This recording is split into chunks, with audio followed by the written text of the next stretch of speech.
اللهم صل على سيدنا محمد وعلى آله وصحبه أجمعين. Assalamu alaikum wa rahmatullahi wa barakatuhu. Aujourd'hui, nous allons parler d'un sujet qui est très important. C'est donc les choses sur lesquelles nous serons interrogés par Allah subhanahu wa ta'ala le jour du jugement dernier et qu'il est important de se rappeler. D'après Abu Barza al-Aslami, le prophète sallallahu alayhi wa sallam a dit « Aucun serviteur ne quittera le rassemblement général avant d'avoir été interrogé sur 4 choses. Sa vie et comment il l'a épuisée, sur sa science et comment il l'a utilisée, sur son argent et comment il l'a acquis et dépensé, et sur son corps, dans quoi l'a-t-il utilisé ?» Rapporté par At-Tirmidhi. Et dans une autre version, donc Ibn Mas'ud rapporte que le prophète sallallahu alayhi wa sallam a dit « Les pieds du fils d'Adam, debout devant son maître, ne bougera pas avant que l'on ne l'ait interrogé sur 5 choses. Comment il a vécu sa vie, comment il a passé sa jeunesse, comment il a acquis ses biens et comment il les a dépensés, et comment il a appliquer son savoir. » C'est également rapporté par At-Tirmidhi. Donc nous allons développer ces points, Inch'Allah, qui sont importants de se rappeler afin de nous remettre en question et de nous améliorer, Inch'Allah. Nous serons interrogés sur notre vie et comment on l'a épuisée. Donc il y a un élément important par rapport à notre vie, c'est le facteur du temps, qui est un élément qui est très important parce que le temps nous permet d'effectuer un certain nombre de choses. Et donc, il faut se poser régulièrement cette question, est-ce que je gère correctement mon temps?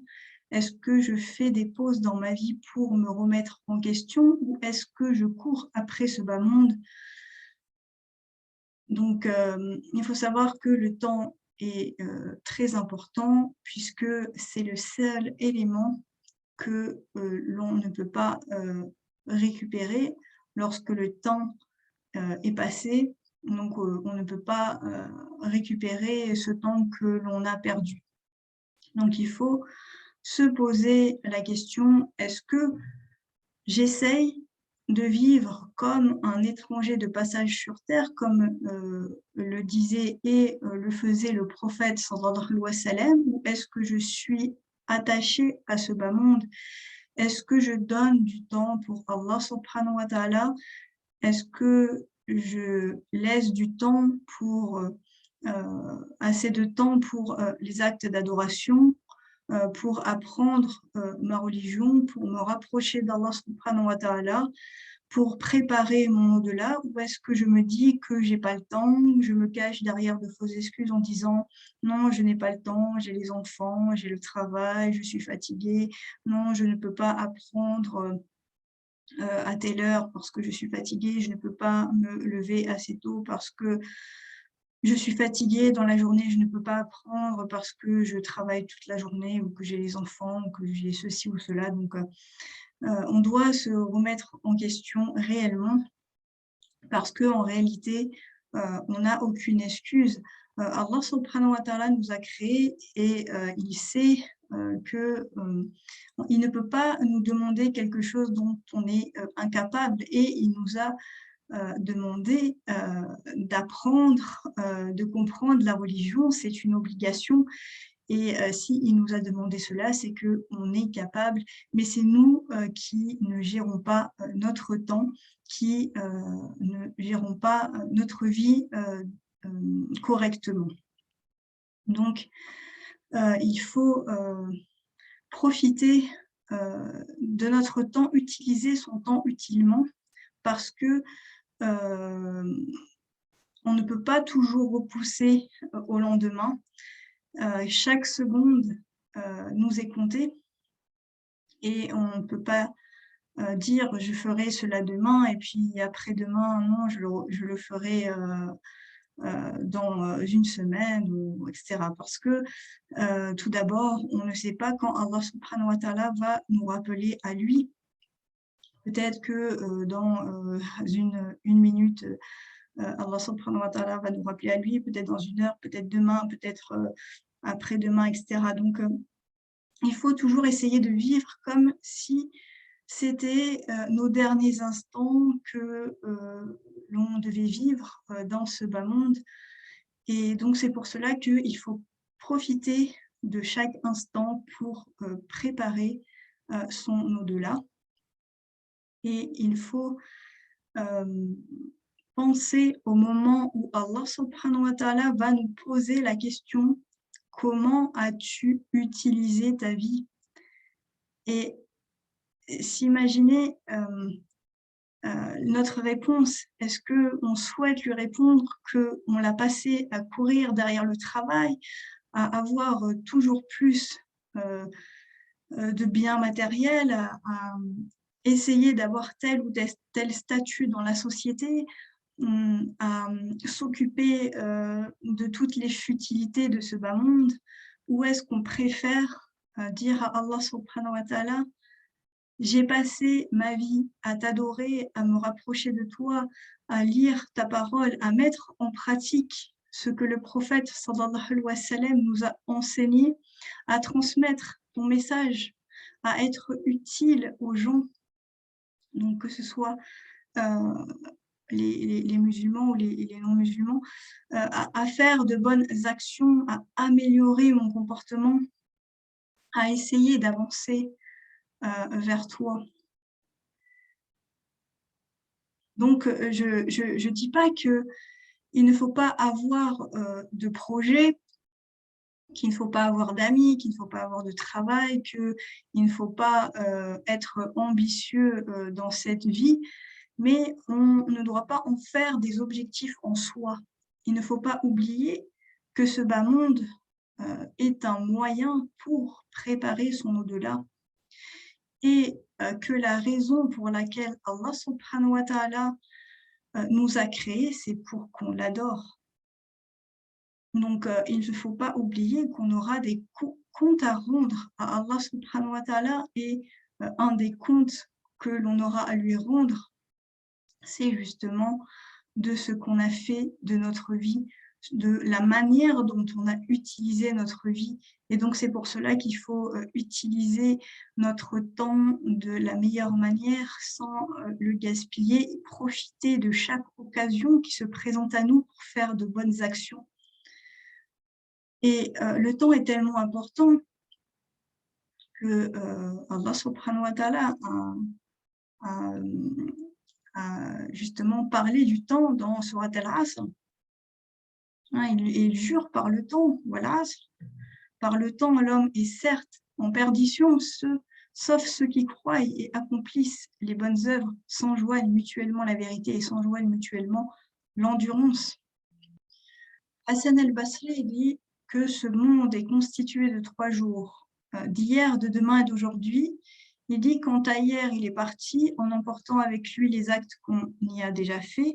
En ce qui concerne demain, il se peut que la mort nous empêche de l'atteindre. Seul aujourd'hui nous concerne. Il est donc de notre devoir de nous y appliquer en faisant autant de bonnes œuvres que possible. Donc, je vous invite à écouter la vidéo sur la gestion du temps, dont j'évoque sur ma chaîne YouTube Lumière du Firdaus, où je développe davantage ce sujet, comment gérer au mieux son temps. Ensuite, il y a un autre élément qui est important, sur lequel on sera interrogé, c'est comment on a passé notre jeunesse. Et là, je m'adresse particulièrement aux jeunes, parce que lorsqu'on est jeune, on est souvent insouciant, on se dit qu'on a toute la vie devant nous pour faire les choses, mais il faut être conscient que Allah subhanahu wa ta'ala peut nous rappeler à lui à tout moment, et ce n'est pas parce que l'on est jeune que la mort ne va pas nous atteindre, car Allah subhanahu wa ta'ala, c'est lui notre créateur, c'est lui qui fait ce qu'il veut de ses créatures et de sa création. Donc, il faut profiter de son énergie, de son temps libre, pour faire de bonnes actions et pour être utile à la communauté. Donc, toi qui es jeune, je te conseille de prendre exemple sur les jeunes compagnons qui ont eu un rôle important dans la société, qui ont eu un rôle important auprès du prophète sallam.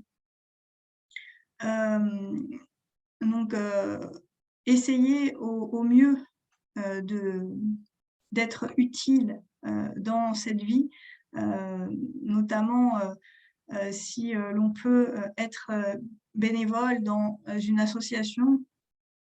Je ne parle pas forcément que d'associations musulmanes, mais ça peut être une association pour aider les personnes qui vivent dans la rue, pour aider les orphelins, etc. Aider les parents, s'investir dans des projets qui soient utiles à la société, parce que le musulman, il ne doit pas rester inactif et, et cela dès la jeunesse. Donc, il faut essayer d'utiliser sa jeunesse du mieux que l'on peut. Et en tant qu'adulte, on a un rôle également important auprès des jeunes. Il faut leur enseigner, leur transmettre le savoir, les aider et leur faire aimer le fait d'en apprendre toujours davantage, d'avancer, de les aider dans leur avancement de leur cheminement spirituel, leur faire aimer la lecture et, euh, et justement, Allah subhanahu wa ta'ala a donné ce rôle qui est très important, surtout à la femme, qui doit éduquer les futures générations, leur transmettre la science, afin qu'ils puissent à leur tour transmettre dans l'avenir et qu'ils puissent avoir un rôle dans la société. Donc, c'est pas parce qu'on est jeune qu'on n'a pas de place au sein de la communauté que notre avis ou nos idées ne comptent pas. Le prophète sallam, dès sa jeunesse, a été actif au sein de la Mecque. Il participait à des sujets très sérieux. Et également, les compagnons qui se sont convertis jeunes ont eu des rôles donnés par le prophète sallam, donc qui étaient importants, tels que Ali ibn Abu Talib, Abdallah ibn al-Abbas, Mus'ab qui a été l'ambassadeur de l'islam à Médine. Donc, c'est lui qui était chargé justement d'apprendre aux convertis leur religion et de continuer à appeler les Médinois à l'islam. Zayd ibn Thabit, à qui on a donné la charge d'Abou Bakr de rassembler Al-Qur'an. Il y a eu également Ali, Asma, qui ont eu des responsabilités dans l'émigration du prophète sallallahu alayhi wa sallam, et tant d'autres jeunes compagnons qui ont été actifs au sein de la société. Donc, on doit, en tant qu'adultes, donner la place aux jeunes afin de faire avancer la société, les aider, les accompagner et les aider surtout à avoir confiance en eux et à avoir conscience qu'ils doivent utiliser leur jeunesse à bon escient, les filles ou les garçons, parce que tout le monde a un rôle important dans la vie. Donc, il faut leur apprendre à aimer Allah subhanahu wa ta'ala, à l'adorer correctement et surtout leur apprendre à se détacher des choses matérielles. Donc ça, c'est le point le plus difficile parce que l'on vit dans une société de consommation, mais en tant que parent, en tant que professeur, donc il doit y avoir une implication dans ce sens-là. Il faut les accompagner à s'investir dans la société, à s'engager dans des causes, comme par exemple le respect de l'environnement, de la planète. Donc, il faut donc le jeune doit donc profiter de sa jeunesse et en tant qu'adulte, on doit les aider justement à profiter de cette jeunesse de manière utile. Ensuite, on sera interrogé sur notre argent, comment on a acquis et dépensé notre argent. Donc Allah subhanahu wa ta'ala, c'est celui qui donne notre subsistance, rizq, sous plusieurs formes, la santé, l'argent, le travail, etc. Mais là, on va parler uniquement de l'argent qui doit être utilisé à bon escient et avec modération. Et surtout, on doit dépenser notre argent dans le licite. Et parfois, certaines personnes, justement, se disent qu'elles ne comprennent pas, car elles ont des revenus très confortables, mais ne s'en sortent pas, alors que d'autres ont peu pour vivre, mais, alhamdoulilah, ils arrivent à avoir un niveau de vie correct et peuvent même s'offrir des choses qu'ils ne pensaient pas pouvoir acquérir. Et bien cela provient de la baraka d'Allah subhanahu wa ta'ala. Et cette baraka, on l'obtient en fonction de notre relation qu'on a avec Allah subhanahu wa ta'ala, de notre mode de vie, comment on utilise notre argent. Et donc, il faut toujours se remettre en question. Lorsque on arrive à un point de notre vie, par exemple, on ne s'en sort pas forcément, il faut toujours essayer de se poser la question où j'en suis de ma relation avec Allah subhanahu wa ta'ala. Est-ce que je suis peut-être trop attachée à cette dunya, à ce bas monde? Est-ce que je passe mon temps à courir et à vouloir toujours plus? Parce que à force d'en vouloir toujours plus, à force de courir derrière les choses matérielles, à force de toujours en vouloir plus, on en veut encore davantage. Cela nous amène à finir par nous perdre. Et justement, Allah subhanahu wa ta'ala, il le dit dans Surat At-Takathur, que la passion des richesses ne cessera de vous dominer que le jour où vous serez dans vos tombes enterrés. Il dit, prenez garde, la vérité vous sera un jour dévoilée. Encore une fois, prenez garde, la vérité vous sera un jour dévoilée. Ah, si vous la connaissiez de science certaine, vous verriez alors apparaître la fournaise, donc l'enfer. Mais vous la verrez un jour avec l'œil de la certitude, et ce jour-là, vous aurez à rendre compte des bienfaits qui vous ont été accordés. Donc, c'est une sourate qui est très importante et que je vous invite à lire régulièrement afin de se remettre en question. Donc, toujours se poser la question, est-ce que je gagne mon argent de manière licite? Est-ce que je dépense dans le licite? Est-ce que je suis reconnaissant envers Allah subhanahu wa ta'ala pour tous les bienfaits qu'il me donne? Est-ce que je le remercie suffisamment? Est-ce que je ne dépense pas mon argent inutilement? Donc là, je parle du gaspillage. Donc, avant d'acheter quelque chose, il faut toujours se poser la question, est-ce que j'en ai réellement besoin ou est-ce que c'est juste une envie que j'ai? Et justement, Allah subhanahu wa ta'ala nous a donc ordonné de donner az-zakat qui permet de purifier notre argent, qui permet également de prendre conscience que certains ont moins que d'autres, d'apprendre à partager et, et le fait aussi de connaître le comportement du prophète sallam, des compagnons vis-à-vis de l'argent, des biens matériels. Donc il faut repenser à la relation qu'ils avaient avec ce bas monde.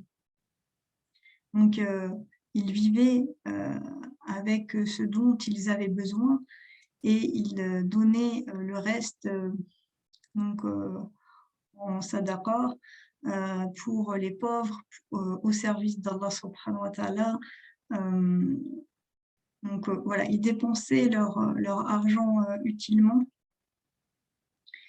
alors que de nos jours, malheureusement, beaucoup, on a tendance en fait à dépenser majoritairement pour nous, pour nos besoins, et on a du mal en fait à prendre l'habitude de donner. Parfois, on se dit qu'il y a trop d'associations, d'organismes qui font des collectes et qu'on ne peut pas donner à tout le monde. Mais donner ne serait-ce que 1 euro déjà, ça justement, Allah subhanahu wa ta'ala va mettre de la baraka dans cet argent. Donc, essayez au maximum de faire des sadaqas, d'utiliser son argent pour apprendre, pour défendre de nobles causes, et essayer justement de diminuer les dépenses faites pour nous, dans le sens dépenser inutilement. Ça ne sert à rien d'avoir une armoire remplie de vêtements que l'on va mettre une fois chaque 4 mois parce qu'on en a tellement que l'on ne peut pas tout mettre, ou d'avoir 25 paires de chaussures. Voilà.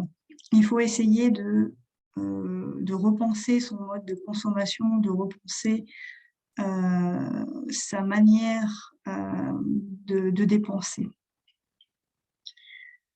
Donc, il faut avoir également à l'esprit que notre argent ne va pas nous accompagner avec nous dans notre tombe, hein, lorsque Allah subhanahu wa ta'ala nous aura rappelé à lui. Et donc, il faut utiliser cet argent qui est un bienfait d'Allah subhanahu wa ta'ala comme un moyen pour préparer son au-delà. Donc, l'utiliser pour des actes qui vont nous être utiles après notre mort, et ne pas oublier le hadith du prophète sallam: la richesse ne consiste pas dans l'abondance des biens, mais la vraie richesse, c'est celle de l'âme. Donc, rapporté par Al-Bukhari et Muslim. Donc, le fait d'avoir de l'argent ne doit pas nous détourner d'Allah subhanahu wa ta'ala. L'argent, il n'y a pas que le fait d'être pauvre qui est une épreuve, mais également le fait d'avoir de l'argent est une épreuve que Allah subhanahu wa ta'ala nous donne. L'épreuve n'est pas que dans la maladie ou la pauvreté, c'est également le contraire également est une épreuve. Tout ce qu'Allah subhanahu wa ta'ala nous donne est une épreuve, parce que Allah subhanahu wa ta'ala regarde si on est dans une situation confortable, si on ne va pas s'éloigner de lui, si on ne va pas l'oublier, si dans n'importe quelle situation, notre relation à Allah subhanahu wa ta'ala est constante. Donc, l'argent est une épreuve pour nous tester. Est-ce que cela va nous rapprocher d'Allah subhanahu wa ta'ala parce que j'utilise mon argent pour des actions nobles, ou est-ce que cet argent va m'éloigner de lui et me le faire totalement oublier, et en dépensant mon argent pour satisfaire uniquement mes passions. Et enfin, dernier élément sur lequel je voulais parler, où Allah subhanahu wa ta'ala va nous interroger, c'est sur notre science et comment on l'a utilisée. Donc, je l'ai dit déjà dans une autre vidéo, mais je le rappelle, que l'apprentissage est quelque chose qui est obligatoire. Quand Allah subhanahu wa ta'ala a créé Adam alayhi salam, la première chose qu'il lui a apprise, c'est le nom de toutes les choses. Lors de la révélation au prophète Mohammed sallallahu alayhi wa sallam, le premier verset a été Iqra. Il n'a pas dit prie ou jeûne, mais il a dit Iqra, lis. Donc, il est de notre devoir vraiment d'apprendre, de comprendre et surtout de mettre en pratique ce que l'on apprend et de transmettre. Mais transmettre, n'importe comment, transmettre ce que l'on maîtrise, transmettre avec humilité. C'est pas parce qu'on connaît quelques hadiths ou quelques règles de fiqh que cela fait de nous une personne savante. Il ne faut pas avoir honte de dire « je ne sais pas ». Quand on est dans une situation où on ne connaît pas la réponse, ce n'est pas la peine de vouloir répondre à tout prix et d'égarer une personne en donnant une fausse information. Et lorsqu'on apprend, lorsqu'on acquiert de la science, on doit toujours renouveler son intention et également quand on transmet, on doit se demander pourquoi j'apprends. Est-ce que c'est pour me rapprocher d'Allah subhanahu wa ta'ala ou est-ce que c'est pour que les gens disent que j'ai telle ou telle science? Pourquoi je transmets le message d'Allah subhanahu wa ta'ala? Comment je le transmets? Donc, il faut réellement renouveler son intention régulièrement pour ne pas arriver à une situation qui va nous être préjudiciable le jour du jugement. Donc, le savoir, il doit être partagé. Il doit être partagé. On doit apprendre tout au long de notre vie. La science, donc, on l'acquiert jusqu'à notre mort et même à notre mort, mashallah, le message d'Allah subhanahu wa ta'ala, la science d'Allah subhanahu wa ta'ala est tellement vaste que on ne connaîtra pas tout. Mais voilà, on doit prendre du temps pour étudier. On ne doit pas se dire qu'on n'a pas le temps, qu'on le fera plus tard, puisque également, il y a un autre facteur qui est important, c'est que si on attend d'être tranquille pour pouvoir apprendre, il faut savoir que dans ce bas monde, on ne sera jamais tranquille. Allah subhanahu wa ta'ala éprouve ses créatures sans cesse, soit par la maladie, soit par la perte d'un proche, soit par la perte d'un emploi, soit par le fait de se marier. Donc, il y en a d'autres obligations. Quand on a des enfants, on a encore d'autres obligations. Le fait d'être éprouvé par un problème familial, etc. Donc, il y a toujours des épreuves et justement, on doit, malgré ces épreuves, continuer à cheminer vers Allah subhanahu wa ta'ala. Il ne faut pas se dire qu'on repousse à plus tard.